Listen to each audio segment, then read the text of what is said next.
Hi guys, you're watching Caspian Report with me, Shirvan.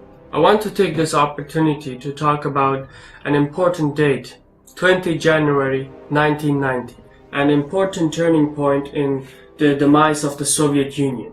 Now, while the exact date and place of the Soviet Union's collapse continues to be a matter of debate, some say it occurred when Gorbachev handed over the nuclear briefcase to Yeltsin at the end of December 1991. Others argue it took place early that month when the three Slavic presidents met to get rid of the Soviet leader and the establishment of the Commonwealth of Independent States, or CIS for short. And still others point to the failure of the Moscow coup in August of that year, the occasion of Yeltsin's triumph and Gorbachev's complete failure to understand what had taken place in his country. And some say it coincided with the Kremlin's murderous attacks on the people of Lithuania and Latvia in January 1991. But perhaps the moment that has the best claim to the occasion when the Soviet Union collapsed is one that up to now has had little attention. It occurred a year earlier in 1990 in Baku, when Moscow sought to suppress the Azerbaijanis but unknowingly broke the bonds of loyalty to the Soviet Union that the nation and others had felt. The 19th and 20th January of 1990, a date commemorated every year by the people of Azerbaijan. A date when Moscow declared a state of emergency in Baku and gave permission to the Soviet forces to go on a rampage in Baku. Gorbachev and the Soviet leaderships acted to punish the Azerbaijanis and send a message to any other Soviet state who sought for independence. Approximately 26,000 Soviet troops supported by tanks and armored vehicles stormed Baku from all directions. The harbor of Baku was blocked by the Soviet Navy, and the skies were filled with airplanes who dropped parachutist troops on the city. As a consequence, hundreds of civilians were randomly killed and wounded on the streets of Baku.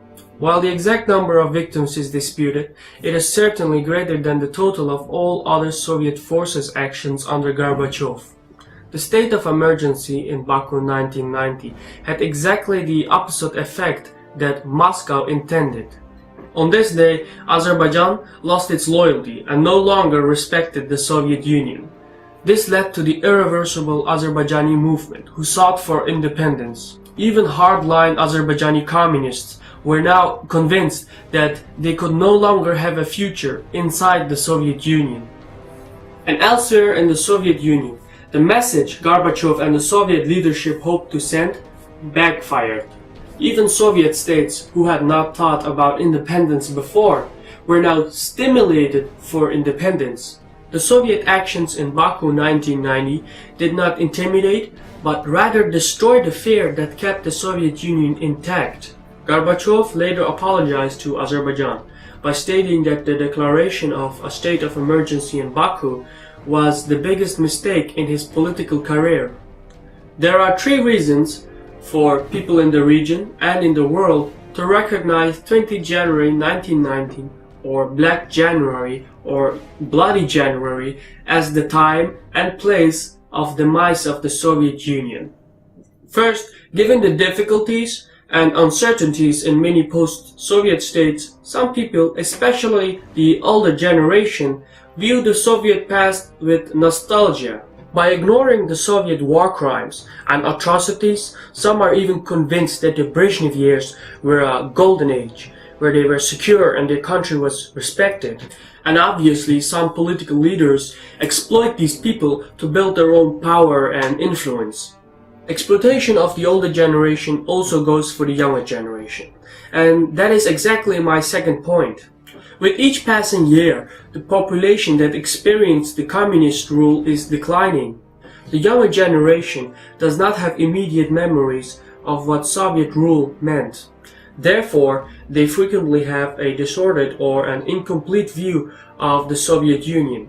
This again also leads to exploitation of the younger generation by unprincipled politicians. So there is a danger that the younger generation, who should be the hope of the future, might be played as pawns in an attempt to return the Soviet past. So recognizing Black January in Baku is therefore an important antidote to all nostalgic Soviet supporters who have forgotten or have never experienced what the Soviet system was like. And finally, the third point, the need for simple historical accuracy. Most people think the fall of the Soviet Union started somewhere in the East Bloc, but the Soviet withdrawal from the East Bloc and the dissolution of the Soviet Union are two things apart.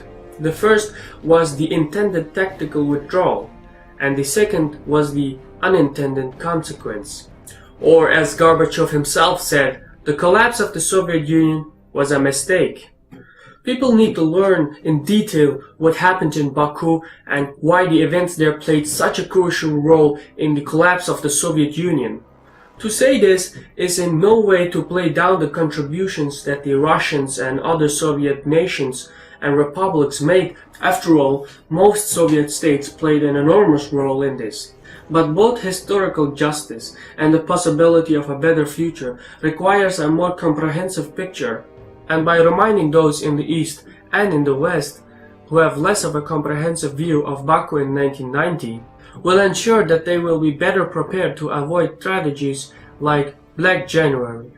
For the sake of credibility, I have not discussed in detail what happened in Baku. I have only explained why it is so important to remember Baku 1990. For those interested in learning more about the state of emergency in Baku in 1990, I have provided a link in the description. This was a Caspian Report. Thanks for watching. Savo.